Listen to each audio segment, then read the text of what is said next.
Sahabat TB, siapa sangka salah satu alat diagnosis TB yang paling banyak tersedia di dunia ternyata awalnya adalah obat gagal. Yap, tes tuberkulin atau mantuk tes yang kita kenal sekarang dulunya diciptakan sebagai obat pertama untuk menyembuhkan tuberkulosis. Tapi karena pasien justru memburuk, penelitian beralih arah dan menemukan sesuatu yang mengubah sejarah diagnosis TB. Di episode kali ini kita akan menelusuri sejarah tes tuberkulin, yaitu dari penemuan Robert Koch, kegagalan obat, hingga menjadi alat diagnosis yang masih dipakai di seluruh dunia sampai sekarang.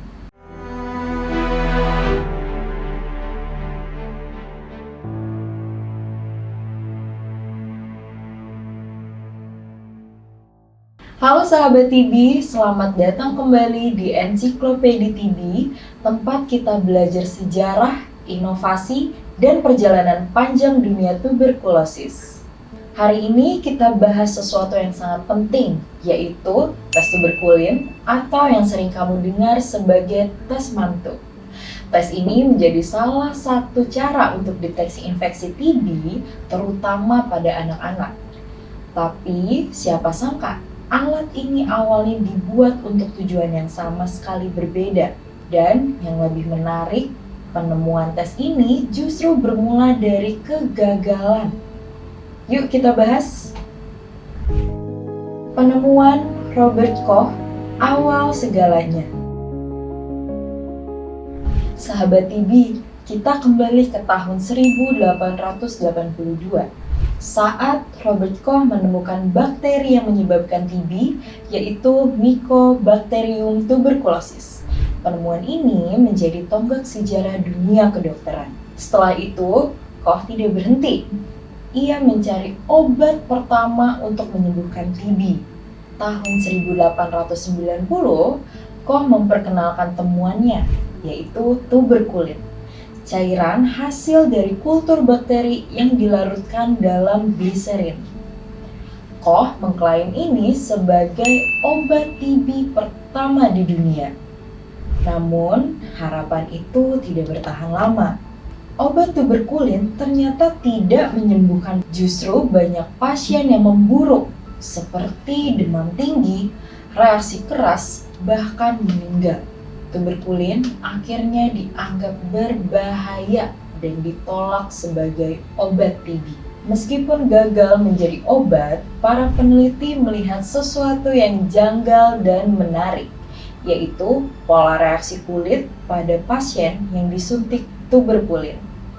Reaksi itu bukan sekedar efek samping, itu adalah hipersensitivitas tipe lambat atau reaksi lambat tubuh seseorang terhadap bakteri TB. Jadi dari obat gagal menjadi petunjuk besar. Charles Mantuk mengubah gagal menjadi inovasi.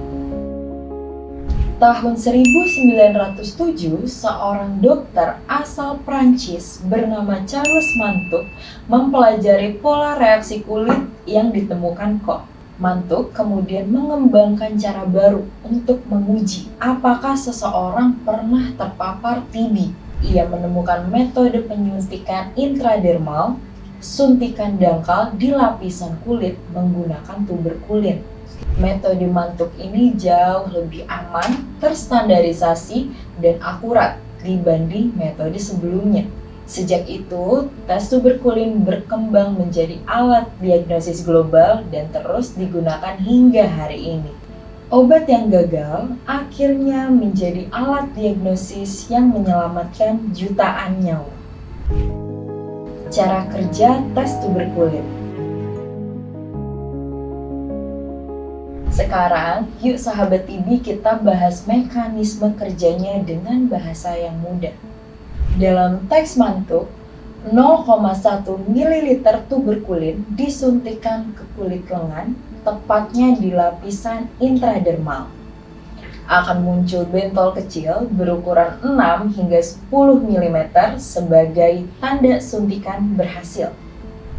Setelah 48 hingga 72 jam, Petugas kesehatan akan mengecek apakah ada indurasi, yaitu bentol ketika diraba.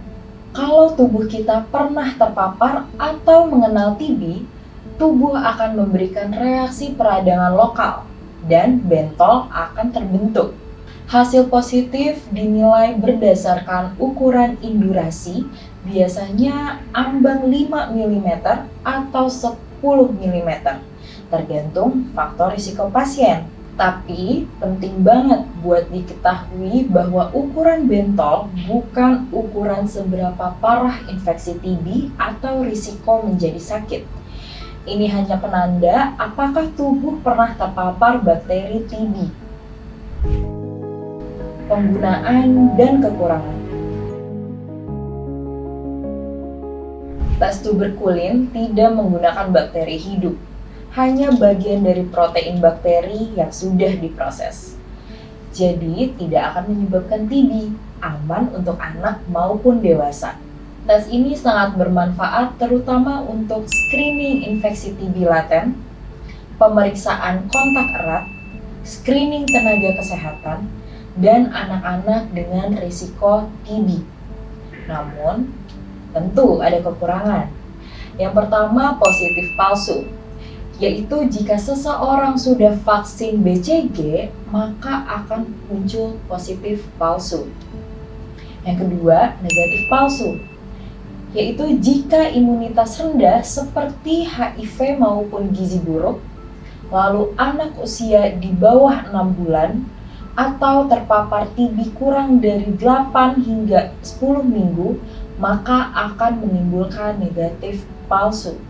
Walau begitu, tes ini tetap sederhana, murah, dan terjangkau. Kondisi saat ini, apakah masih digunakan? Sekarang teknologi semakin maju. Ada tes baru seperti IGRA atau interferon gamma release assay yang menggunakan sampel darah dan tidak terpengaruh BCG. IGRA lebih akurat, tapi harganya masih mahal.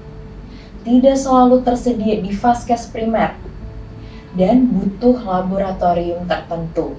Karena itu, hingga hari ini, tes tuberkulin masih menjadi andalan banyak negara, terutama untuk deteksi TB laten dan TB pada anak.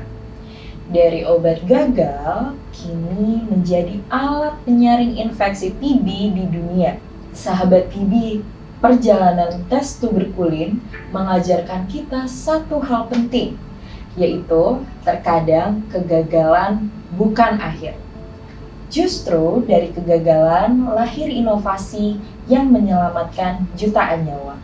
Tes tuberkulin mungkin sederhana, hanya suntikan kecil di lengan, tapi ia membawa sejarah panjang, penelitian, dan perubahan besar dalam dunia TB.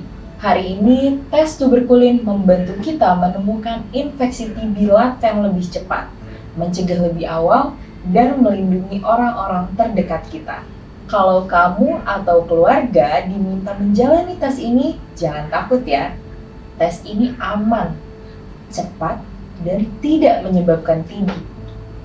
Terus sebarkan informasi yang benar tentang TB, dan jangan lupa, TB bisa dilawan, bisa disembuhkan, dan semakin cepat diketahui, semakin baik hasilnya.